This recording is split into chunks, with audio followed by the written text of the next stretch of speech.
नमस्कार मेरे प्यारे मित्रों। आज जानेंगे करंट अफेयर के बारे में जो आगामी परीक्षाओं के लिए महत्वपूर्ण है। उसी करंट अफेयर पर चर्चा किया जाता है। आइए जान लेते हैं।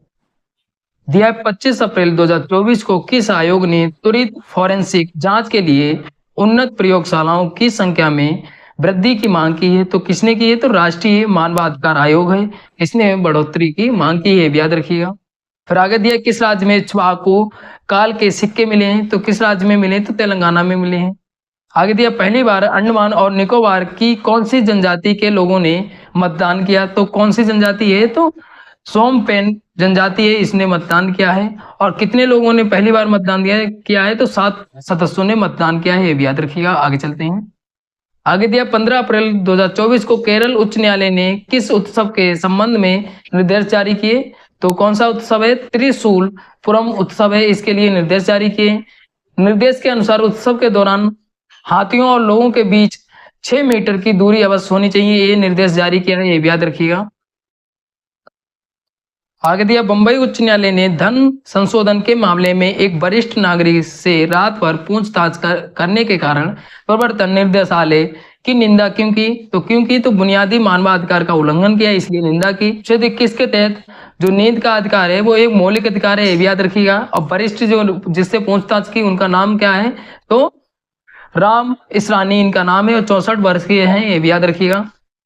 आगे दिया वाइस वॉच इंडिया के अध्ययन के अनुसार STEM संकाय में कितनी प्रतिशत महिलाएं हैं? तो 13.5% हैं, ये भी याद रखिएगा। STEM का मतलब होता है साइंस, टेक्नोलॉजी, इंजीनियरिंग, मैथ। 98 विश्वविद्यालयों में शोध किया है, ये भी याद रखिएगा महिलाओं ने। और सबसे कम प्रतिनिधित्व किसमें रहा है महिलाओं का? तो इंजीनियरिंग में रहा है। कितना है? तो 9.2% है। और सबसे ज्यादा अगर पूछ लिया जाए तो जीव विज्ञान के क्षेत्र में कितना है? तो 25.5% है, ये भी याद रखिएगा। आगे चलते हैं। आगे दिया हाल ही में खबरों में रहा विश्व का सबसे ऊंचा बड़ा बौद्ध स्तूप कौन सा है? तो कौन सा है? तो केसरिया स्तूप है। और कहाँ है? तो बिहार में है। और इसकी ऊंचाई अगर पूछ लिया जाए तो 104 फीट है, ये भी याद रखिएगा। आगे दिया 20 अप्रैल 2024 को किस मंत्रालय ने आपराधिक न्याय प्रणाली के प्रशासन में भारत का प्रगतिशील मार्ग विषय पर सम्मेलन का आयोजन किया गया है? तो कहा किसने किया है? तो विधि एवं न्याय मंत्रालय ने किया है, याद रखिएगा। आगे चलते हैं। आगे दिया 14 अप्रैल 2024 को पिछले 3 वर्षों में मणिपुर में अनधिकृत अफीम की खेती में कितनी प्रतिशत गिरावट दर्ज की गई है? तो कितनी प्रतिशत? तो 60% जो है गिरावट को दर्ज किया गया है, याद रखिएगा। ये जानकारी किसने दी? तो मणिपुर रिमोट सेंसिंग एप्लीकेशन ने दी, ये भी याद रखिएगा। आगे दिया है 15 अप्रैल 2024 को केंद्र सरकार ने कितने राज्यों में क्वांटम टेस्ट लैब स्थापित करेगी? तो कितने राज्यों में? 6 राज्यों में। कौन कौन से राज्य हैं? तो महाराष्ट्र है, तमिलनाडु है, हरियाणा है, पंजाब, गुजरात और कर्नाटक, ये 6 राज्य हैं। इन लैबों की स्थापना का उद्देश्य जो है वो कस्तूरी कपास को एक वैश्विक ब्रांड के रूप में स्थापित करना इसका उद्देश्य है, उद्देश्य भी याद रखिएगा। और 6 राज्यों में ये स्थापित की जाएगी, ये भी याद रखिएगा। आगे दिया है 13 अप्रैल 2024 को जलियांवाला बाग नरसंहार की कौन सी वर्षगांठ मनाई गई? तो कौन सी है? तो 105वीं वर्षगांठ मनाई गई है। अगर पूछ रहा है जलियांवाला बाग हत्याकांड कब हुआ था? तो 1919 में हुआ था। कहाँ पे हुआ था? तो अमृतसर में हुआ था, याद रखिएगा। अमृतसर में। अमृतसर कहाँ पड़ता है? तो पंजाब में पड़ता है, ये भी याद रखिएगा।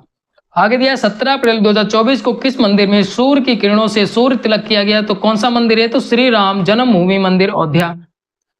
भारतीय खगोल भौतिकी संस्थान जो बेंगलुरु का है, इसकी महत्वपूर्ण भूमिका रही है। और अगर आप जो राम मंदिर है उसके बारे में संपूर्ण जानकारी लेना चाहते हैं, कब बना था, कब आधारशिला रखी गई और किसने बनवाया है और कितने पैसे लगे, इन सब के बारे में एक राम मंदिर 2024 के बारे में मैंने एक वीडियो बनाई है स्पेशली। तो आप चैनल पे जाइए, विजिट करिए, वहां से देख सकते हैं। बहुत ही इंपॉर्टेंट है। और कौन कौन सी योजनाएं अयोध्या में चलाई गई, कौन से नाम परिवर्तन किए गए, इन सब के बारे में उस वीडियो में आपको बताया है, तो आप चैनल पे जाके देख सकते हैं।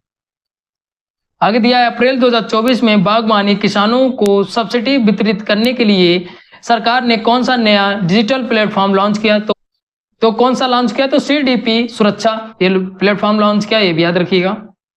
आगे दिया अप्रैल 2024 में अमेरिका की मशहूर वीकली मैगजीन न्यूज़ वीक ने अपने कवर पेज पर किसको जगह दी? तो कौन किसको जगह दी? तो पीएम नरेंद्र मोदी को जगह दी। इससे पहले किसको जगह दी थी? तो इंदिरा गांधी को दिया था, ये भी याद रखिएगा। आगे चलते हैं। आगे दिया 13-14 अप्रैल 2024 को प्रौद्योगिकी न्याय वार्ता विषयक सम्मेलन का आयोजन कहां पर किया गया? तो कहां पे किया गया? तो नई दिल्ली में किया गया। भारत और सिंगापुर की सर्वोच्च अदालतों के बीच ये 2 दिवसीय सम्मेलन हुआ था, ये भी याद रखिएगा। इस सम्मेलन में भारत के मुख्य न्यायाधीश डी.वाई. चंद्रचूड़ और सिंगापुर के मुख्य न्यायाधीश सुंदरेश मेनन ये लोग शामिल थे इस सम्मेलन में, ये भी याद रखिएगा। 24-25 अप्रैल 2024 को आपदा प्रतिरोधी बुनियादी ढांचे पर अंतरराष्ट्रीय सम्मेलन 2024 कहाँ आयोजित हुआ? तो ये कहाँ पे आयोजित हुआ है? तो नई दिल्ली में आयोजित हुआ है। और इस सम्मेलन का विषय क्या था? तो अधिक लचीले कल के लिए आज निवेश करें, ये विषय था। विषय इंपॉर्टेंट बन जाता है। फिर आगे दिया है गेपांगात हिम नदी झील किस राज्य में स्थित है? तो किस राज्य में है? तो हिमाचल प्रदेश में। इसरो के अनुसार 1989 से 2022 के मध्य जो विस्तार बताया गया है झील का वो 178% बताया गया है। तो ये इंपॉर्टेंट बन जाता है। आगे चलते हैं।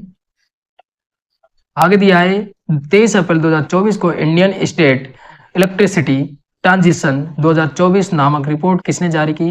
तो ये किसने जारी की? तो Institute for Energy Economics and Financial Analysis एबर ने जारी की। देश के स्वच्छ ऊर्जा परिवर्तन की दौड़ में जो अग्रणीय राज्य बताए गए हैं वो कर्नाटक, गुजरात बताए गए हैं। राज्यों को सुरक्षित ऊर्जा परिवर्तन की दिशा में प्रयास करने का बढ़ावा की जरूरत जो है वो झारखंड, बिहार, पश्चिम बंगाल और उत्तर प्रदेश को है। और इस रिपोर्ट में 21 राज्यों को शामिल किया गया था, ये भी याद रखिएगा। अग्रणीय कौन रहे? गुजरात रहा है, ये भी याद रखिएगा। गुजरात और कर्नाटक अपनी बिजली खपत का जो है गुजरात जो है 17%, कर्नाटक जो है वो 37% हरित ऊर्जा से पूर्ति करता है। तो ये इंपॉर्टेंट बन जाता है कितना प्रतिशत हरित ऊर्जा से पूर्ति करता है। आगे चलते हैं। आगे दिया है 22 अप्रैल 2024 को गुजरात के इतिहास में पहली बार किस लोकसभा प्रत्याशी को निर्विरोध निर्वाचित किया गया है? तो किसको निर्वाचित किया गया है? तो मुकेश दलाल, ये भाजपा से हैं, इनको निर्विरोध निर्वाचित किया गया है। और कौन से सीट से निर्वाचित किया गया है? तो सूरत की सीट से निर्वाचित किया गया है, ये भी याद रखिएगा। 23 अप्रैल 2024 को किस संस्था ने innovative 3D printed dummy ballot unit का अनावरण किया? तो किसने किया? तो IIT गुवाहाटी ने किया, ये भी याद रखिएगा। IIT गुवाहाटी द्वारा इस डमी बैलेट यूनिट का उद्देश्य जो है वो मतदाता जागरूकता है, इसका उद्देश्य है, ये उद्देश्य भी याद रखिएगा। अगर आप IIT जो अभी रैंकिंग QS रैंकिंग जारी हुई है उसमें कौन सी IIT शीर्ष स्थान पे रही हैं उसके बारे में मैंने अभी हाल ही में वीडियो अपलोड की है चैनल पे, आप विजिट करिए, वहां से देख सकते हैं कौन कौन सी IIT टॉप पे रही हैं भारत में। आगे चलते हैं। आगे दिया 22 अप्रैल 2024 को भारत में अवस्थित कौन सा दूतावास मिलियन मियाँ बाकी परियोजना में शामिल हो गया? तो इसराइली दूतावास। और मियाँ बाकी परियोजना शहरों में वनीकरण है, ये भी याद रखिएगा।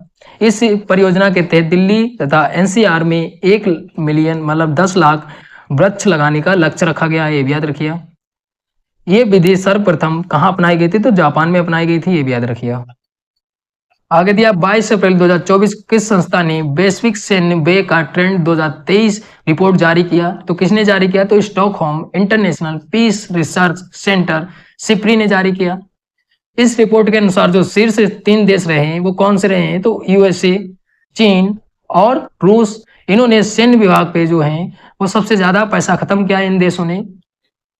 और अगर भारत की बात करें तो इस रिपोर्ट में भारत का जो स्थान है वो 4था स्थान है।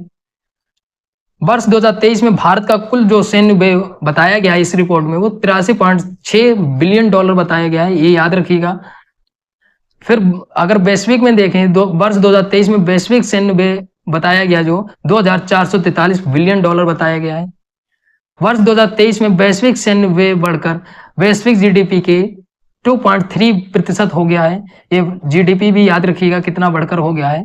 और कितना वैश्विक हुआ मतलब विश्व में कितना सैन्य व्यय जो विभाग है उस पर पैसा खत्म किया गया है और भारत ने कितना खत्म किया है और भारत के कौन से रैंक पे रहा है भारत, तो इन चीजों को याद रखना है। और टॉप पे कौन से देश रहे हैं। और अगर हथियारों में पूछ लिया जाए तो हथियारों में आयात करने में भारत फर्स्ट नंबर पे रहा है, ये भी याद रखिएगा।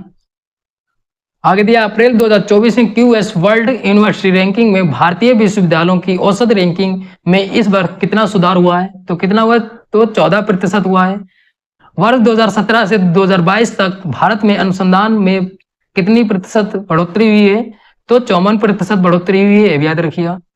अगर भारत की बात करें तो भारत जो है अनुसंधान में चौथा स्थान लेकर आया है क्यूएस रैंकिंग में, याद रखिएगा। और अगर आप क्यूएस रैंकिंग के बारे में अभी हाल ही में जारी हुई है, कौन कौन सी आईआईटी कौन सी रैंक पे रही हैं, तो इन सब के बारे में मैंने स्पेशली वीडियो बनाई है क्यूएस रैंकिंग 2024 के बारे में। अभी हाल ही में पिछले वीक में वीडियो अपलोड हुई है, तो आप चैनल पे जाके मैंने एक एक यूनिवर्सिटी की रैंकिंग अलग अलग बताई है, लिस्ट दिखाई है बाकायदा, तो आप चैनल पे जाइए, वहां से देख लीजिएगा। आगे चलते हैं। आगे दिया है अप्रैल 2024 में किस राज्य में अफ्रीकी स्वाइन बुखार फैल गया? तो किस राज्य में? तो मिजोरम में फैल गया। पशुपालन पशु चिकित्सा विभाग ने सुगर जानवर को आयात करने के और निर्यात करने पर प्रतिबंध लगा दिया, ये भी याद रखिएगा। तो आज के लिए इतना ही, मिलते हैं अगली वीडियो में, धन्यवाद।